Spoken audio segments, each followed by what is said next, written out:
Hi అండి, welcome back to my channel. ఈరోజు special ఏంటంటే సొరకాయ పప్పు అన్నమాట. ఇది ఎండాకాలంలో బాగా చలవ చేస్తుంది అనమాట.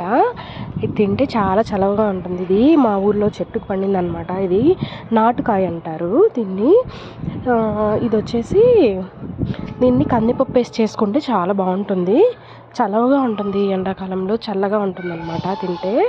ఇట్లా ఫస్ట్ సొరకాయని కట్ చేసేసుకొని పసుపు వేసుకొనేసి, తర్వాత టమోటాలు ఒక 3 టమోటాలు, తర్వాత ఒక 4-5 పచ్చిమిర్చి,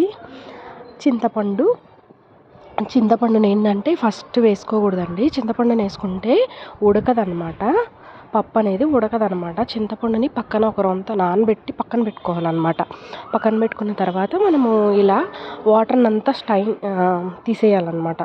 తీసేసిన తర్వాత బాగా ఎనుపుకోవాలి. ఇది చూడండి మెత్తగా అయిపోతుంది అనమాట పప్పు అనమాట.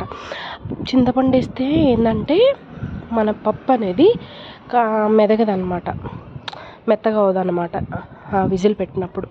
ఇంకా పోపు పెట్టేసుకొని మనము ఇట్లా ఆనియన్స్ వేసేసుకొని ఫ్రై చేసేసుకొని కరివేపాకు వేసేసుకొని లాస్ట్లో ఫైనల్గా ఆ చింతపండు రసాన్ని దాంట్లో పప్పులో వేసేసుకోవాలన్నమాట. అంతే అండి. ఇది కొంచెం కారం తక్కువగా ఉంది కాబట్టి ఒక ఎండుమిరపకాయ వేసాను. అంతే, ఫైనల్లీ సొరకాయ పప్పు రెడీ. సబ్స్క్రైబ్ చేసుకోండి మర్చిపోవద్దు. మేము ఇంత కష్టపడి చేస్తున్నాం కదా, ప్లీజ్ సబ్స్క్రైబ్.